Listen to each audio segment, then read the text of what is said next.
ఆడపిల్ల ఇంటికి మహాలక్ష్మిగా భావిస్తారు. వారి రాకతో ఇంట్లో ఆనందం వెల్లివిరుస్తుంది. కానీ తెలంగాణలో ఆడపిల్లల జనన నిష్పత్తి క్రమంగా తగ్గిపోతుండడం ఆందోళన కలిగిస్తోంది. కేంద్ర హోంశాఖ జనగణ విభాగం విడుదల చేసిన తాజా నివేదిక ఈ విషయాన్ని స్పష్టంగా తెలియజేస్తోంది. 2019లో ప్రతి 1000 మంది మగ శిశువులకు 953 మంది ఆడ శిశువులు జన్మించగా 2021 నాటికి ఈ నిష్పత్తి 922కి పడిపోయింది. ఇది సమాజంలో ఇంకా లింగ వివక్ష ఉందని స్పష్టంగా చూపిస్తోంది.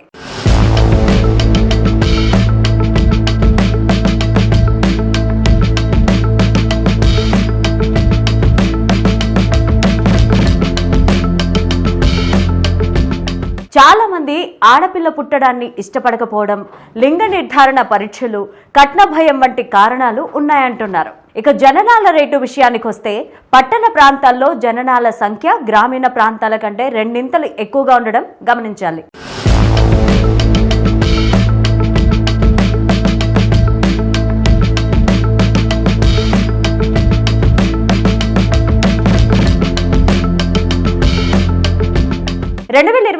గ్రామీణ ప్రాంతాల్లో 1,96,000 మంది పిల్లలు పుట్టగా పట్టణాల్లో 4,15,000 మంది పుట్టారు. మొత్తం జననాల్లో 3,18,000 మంది మగ శిశువులు ఉండగా ఆడ శిశువులు కేవలం 2,93,000 ఉన్నారు. ఇదే సంవత్సరం మరణాల సంఖ్య కూడా పెరిగింది. కోవిడ్ ప్రభావంతో రాష్ట్ర వ్యాప్తంగా 2,34,000 మరణాలు సంభవించాయి.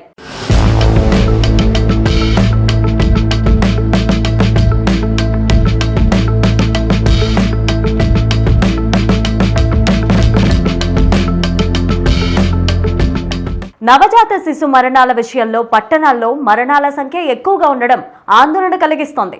ముఖ్యంగా హైదరాబాద్, పెద్దపల్లి జిల్లాల్లో శిశు మరణాలు అధికంగా ఉన్నాయి.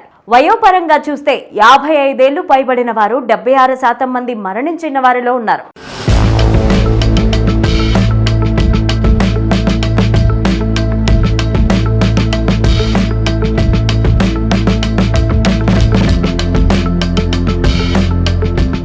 ఇది వృద్ధుల ఆరోగ్య పరిస్థితులపైన దృష్టి పెట్టాల్సిన అవసరాన్ని చూపిస్తోంది. 2021లో అత్యధిక జననాలు హైదరాబాద్ జిల్లాలో 95,666 ఉండగా అత్యల్పంగా ములుగు జిల్లాలో 3,868 మాత్రమే నమోదయ్యాయి. ఈ నేపథ్యంలో ప్రభుత్వంతో పాటు సమాజం కూడా ఆడపిల్లలకు గౌరవం కలిగిస్తూ వారి సమాన అవకాశాలు కల్పించేందుకు కృషి చేయాల్సిన అవసరం ఉంది. బాలికల పుట్టుకను ఆహ్వానించే సంస్కృతి పెంపొందించాల్సిన అవసరం తీవ్రంగా ఉంది. అప్పుడు మాత్రమే సమతుల్యత సమాజం ఏర్పడుతుందనేది అందరి భావన.